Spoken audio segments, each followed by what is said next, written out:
the above is the full process of 3D printing transparent parts, which can be used in various industries, such as the automobile, like this LED cover used by most of customers using for the prototype reference.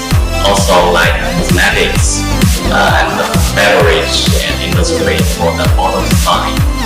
So we welcome all friends worldwide. Contact UnionTech for the details of consultations. Thank you.